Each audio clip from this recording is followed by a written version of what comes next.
পারমাণবিক যুদ্ধ শুরু হলে মিনিটের ব্যবধানে কয়েকশো থেকে কয়েক হাজার পারমাণবিক বিস্ফোরণ ঘটবে সারা বিশ্বে। ভারত পাকিস্তানের মধ্যে আঞ্চলিক যুদ্ধে দুই দেশের বিভিন্ন শহরে ১১৫ কিলোটন ক্ষমতার পারমাণবিক বোমা বিস্ফোরিত হলে সরাসরি নিহত হবে ২,৭০,০০,০০০ মানুষ।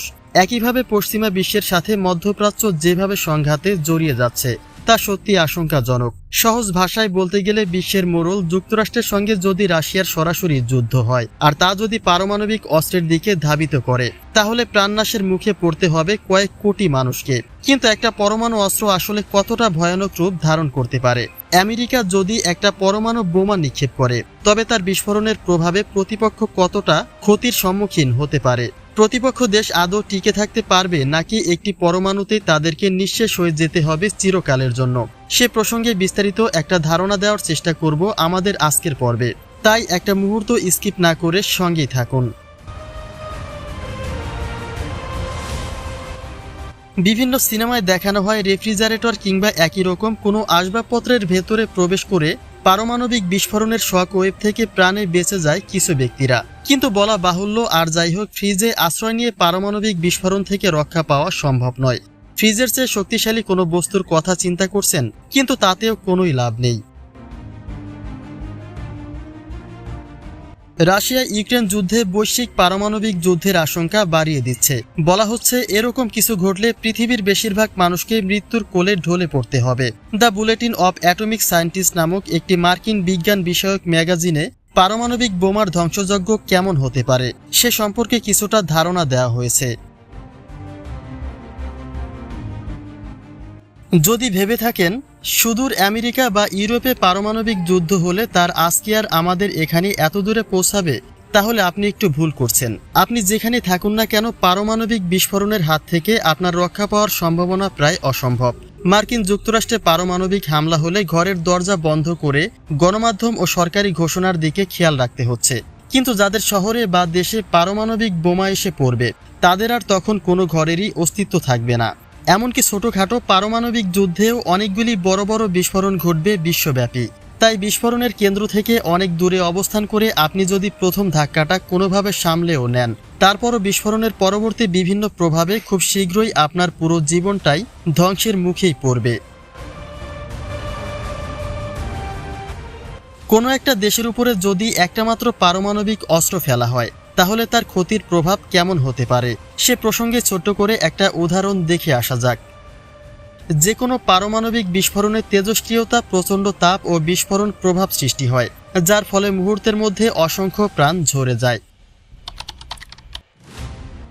তেজস্ক্রিয়তা সম্পর্কে বলতে গেলে বিস্ফোরণের পরে যে তেজস্ক্রিয়তা শুরু হয়, প্রাথমিকভাবে তার প্রভাব সবচেয়ে বেশি হয়ে থাকে।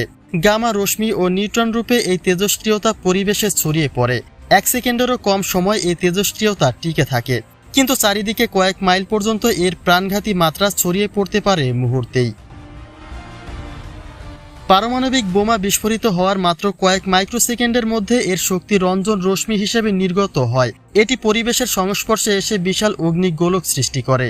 এই অগ্নিগোলকের ভেতরে তাপমাত্রা ও চাপ এতই বেশি থাকে যে সব বস্তু প্লাজমা অবস্থায় রূপান্তরিত হয়ে যায়। ৩০০ কিলোটন ক্ষমতার একটি পারমাণবিক বিস্ফোরণ ঘটলে বিস্ফোরণ স্থল থেকে প্রায় ১৩ কিলোমিটার পর্যন্ত ফার্স্ট ডিগ্রি পোড়ার সম্মুখীন হয় মানুষ ও অন্য প্রাণী।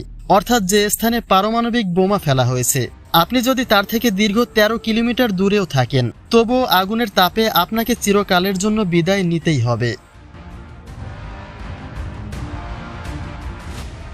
পারমাণবিক বোমার বিস্ফোরণ শক্তির অর্ধেক থাকে ব্লাস্ট ওয়েভ বা শক ওয়েভে। প্রথমে শব্দের গতির চেয়ে দ্রুত ছুটলেও ধীরে ধীরে ব্লাস্ট ওয়েভের দ্রুতি কমে যায়। বিস্ফোরণের ফলে তীব্র তাপের কারণে অগ্নিগোলকের চারিপাশের বাতাস দ্রুত বেগে চারিদিকে ছড়িয়ে যায়। এর ফলে সৃষ্ট শক ওয়েভের ধ্বংস ক্ষমতাও হয় মারাত্মক।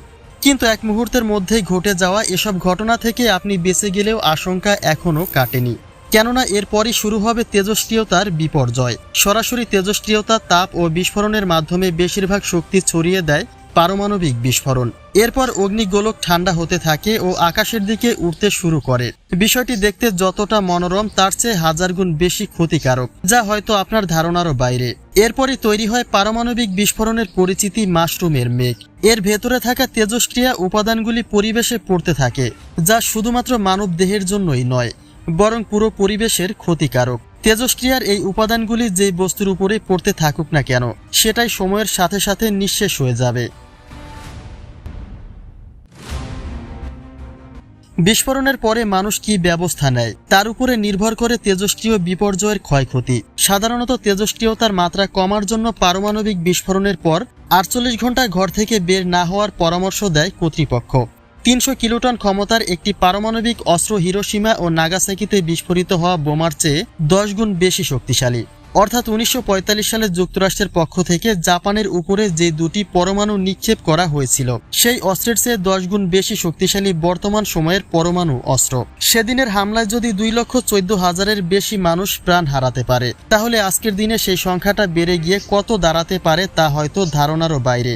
ছোট্ট করে ধারণা দিতে গেলে নিউ ইয়র্ক শহরে যদি এই ধরনের একটি বোমার বিস্ফোরণ ঘটানো হয়, তাহলে প্রথম 24 ঘন্টার মধ্যেই 10 লাখেরও বেশি মানুষ নিহত ও তার দ্বিগুণেরও বেশি মানুষ মারাত্মকভাবে আহত হবে। বিশ্ব এ পর্যন্ত 2টি বিশ্বযুদ্ধ দেখেছে, কিন্তু যদি তৃতীয় বিশ্বযুদ্ধ শুরু হয়, তাহলে মিনিটের ব্যবধানে কয়েকশো থেকে কয়েক হাজার পারমাণবিক বিস্ফোরণ ঘটবে সারা বিশ্বে। ভারত পাকিস্তানের মধ্যে আঞ্চলিক যুদ্ধে দুই দেশের বিভিন্ন শহরে 115 কিলোটন ক্ষমতার পারমাণবিক বোমা বিস্ফোরিত হলে সরাসরি নিহত হবে 2,70,00,000 মানুষ। একইভাবে রাশিয়া ও যুক্তরাষ্ট্রের মধ্যে 100 কিলোটন ক্ষমতাসম্পন্ন 4,000-এর বেশি পারমাণবিক অস্ত্রের বৈশ্বিক যুদ্ধ বাঁধলে মুহূর্তের মধ্যে 36 কোটি মানুষ মারা যাবে, কেননা তাদের কাছে রয়েছে বিশ্বের 90% পরমাণু অস্ত্র। যুক্তরাজ্য, চীন, ফ্রান্স, ইসরায়েল, ভারত, পাকিস্তান ও উত্তর কোরিয়ার কাছে সব মিলিয়ে আনুমানিক প্রায় 1200-এর বেশি পারমাণবিক অস্ত্র রয়েছে, যেখানে কিনা যুক্তরাষ্ট্র এবং রাশিয়ার কাছেই আনুমানিক 11,000-এর অধিক সংখ্যক এই অস্ত্র মজুত রয়েছে। তবে পারমাণবিক হামলার 24 ঘন্টা কিংবা 48 ঘন্টার মধ্যেই পরিবেশ শান্ত হয়ে যাবে, বিষয়টি মোটেও এমন নয়, বরং এর প্রভাব বহন করতে হবে দীর্ঘকাল পর্যন্ত। পারমাণবিক যুদ্ধে তাৎক্ষণিক মৃত্যুর পরে পরিস্থিতি আরও অবনতির দিকে যাবে। সারা বিশ্বে খুব দ্রুত বিস্ফোরণের পরবর্তী সংকট দেখা যাবে। বৈশ্বিক জলবায়ু পরিবর্তন, দীর্ঘকালীন তেজস্ক্রিয়তা, সামাজিক অরাজকতা, কয়েক দশক ধরে এসবে ডুবে থাকবে বিশ্ব। পুরো বিশ্বের জলবায়ু পরিবর্তন হলে কি কি প্রভাব পড়তে পারে, সে প্রসঙ্গে ছোট্ট করে একটা উদাহরণ দেয়া যাক। 1980-র দশক থেকে বিজ্ঞানীরা পরিবেশের উপরে পারমাণবিক বিস্ফোরণের দীর্ঘকালীন ও বিস্তৃত প্রভাব বিষয়ে জানতে গবেষণা শুরু করেন। মার্কিন বিজ্ঞানীদের গবেষণায় প্রাপ্ত ফলাফলের তথ্য মতে, পারমাণবিক বিস্ফোরণের পর সৃষ্ট বিশালাকার দাবানল থেকে উৎপন্ন ধোঁয়ায় বিশ্বব্যাপী পারমাণবিক শীতকাল বিরাজ করতে পারে। রাশিয়ান বিজ্ঞানীরা তাদের গবেষণায় দেখিয়েছেন, ভূপৃষ্ঠ ও সমুদ্রপৃষ্ঠের তাপমাত্রায় পরিবর্তন হওয়ার ফলে বিশ্বব্যাপী কৃষি ব্যবস্থা ভেঙে পড়বে। এছাড়া পারমাণবিক যুদ্ধ শুরু হলে অনেক শহর আগুনে পুড়ে ছাই হয়ে যাবে। এসব অগ্নিকাণ্ড থেকে সৃষ্ট কালি, ঝুল, কার্বন কণা, ধোঁয়া ইত্যাদিতে পূর্ণ হয়ে যাবে বৈশ্বিক বায়ুমণ্ডল, যেটা প্রাণীকুলের বেঁচে থাকার জন্য সবচেয়ে চ্যালেঞ্জিং বিষয় হয়ে দাঁড়াবে। একই সময় পরিবেশগত পরিবর্তনও বিশাল এক ক্ষতির সম্মুখীন করবে মানব জাতিকে। বায়ুমণ্ডলের উপরিভাগ কার্বন কণায় ভর্তি হয়ে গেলে তা সেখানে কয়েক মাস থেকে কয়েক বছর অবস্থান করতে পারে। ফলে পৃথিবীতে সরাসরি সূর্যালোক পৌঁছাতে পারবে না এবং পৃথিবীর তাপমাত্রা কমে যাবে। কিন্তু বিপরীতে স্ট্র্যাটোস্ফিয়ারের তাপমাত্রা বেড়ে যাবে। এর ফলে ক্ষতিগ্রস্ত হবে ওজোন স্তর। ওজোন স্তর ক্ষয়ে গেলে মাটিতে অতি বেগুনি রশ্মি সরাসরি এসে পড়বে। আবার পরিবেশের তাপমাত্রা 0 ডিগ্রির নিচে নেমে গেলে সমুদ্রে বরফের পরিমাণ বেড়ে যাবে। তুষারপাতের পরিমাণও বেশি ও দীর্ঘস্থায়ী হবে।